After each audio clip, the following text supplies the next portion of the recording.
Félicite au gouvernement d'avoir bien organisé les élections, il n'y a pas eu de heurts, il n'y a pas eu de guerre, etc.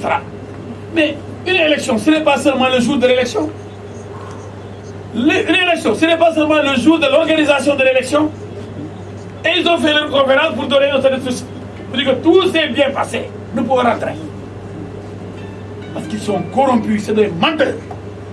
Qu'est-ce qui s'est passé? Une élection, c'est non seulement avant, pendant et après le jour du scrutin.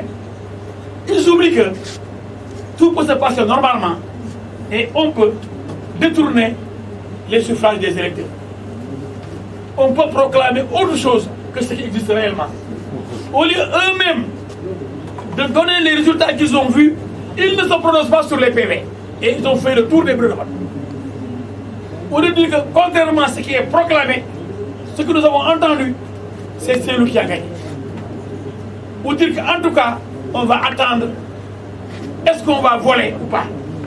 Est-ce qu'on va manipuler ou pas donc, les suffrages des électeurs? Et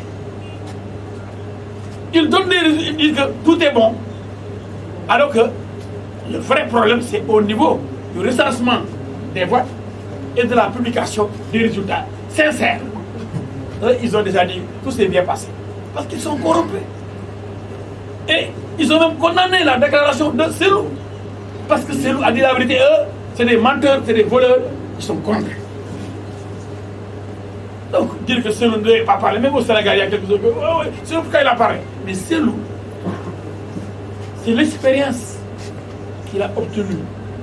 Les deux précédentes élections, avec des proclamations inacceptables, mais qu'il a accepté quand même.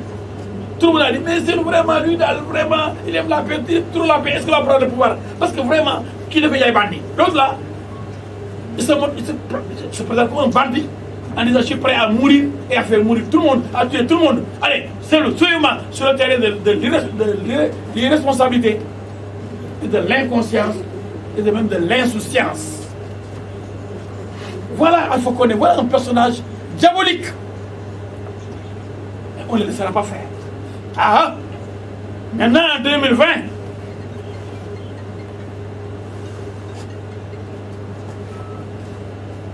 les Guinéens ont pris leurs responsabilités. Ce ne sont pas seulement les militants de l'UFDG. Comme il a dit, on a eu de bons scores en Guinée forestière. Pourquoi il a empêché le candidat Cellou Dalein Diallo d'accéder à Kankan, son fief, parce qu'il est devenu minoritaire chez lui-même? Parce que si Cellou était venu, l'accueil qui lui serait réservé, ce serait extraordinaire. Il n'aurait pas pu supporter. Parce que l'autre est vomi du fait de ses mensonges, comme l'a dit mon ami. Il a promis, il n'a jamais rien fait. Donc c'est un menteur. Vomi par ses propres parents, par sa propre région, l'homme a bloqué le candidat Cellou Dalein Diallo pour l'empêcher d'accéder à sa ville, la ville de Alpha. De pénétrer dans cette ville et de faire une démonstration de force. C'est qu'on aurait été une humiliation pour Alpha Condé. Mais les gens n'ont rien dit. La CEDEAO aurait dû dire, allez, laissez-le entrer. Comme on a dit aux militaires maliens, allez, dégagez. Il faut aux civils. La CEDEAO doit superviser les élections. Et elle avait des représentants là-bas. On était en pleine campagne électorale.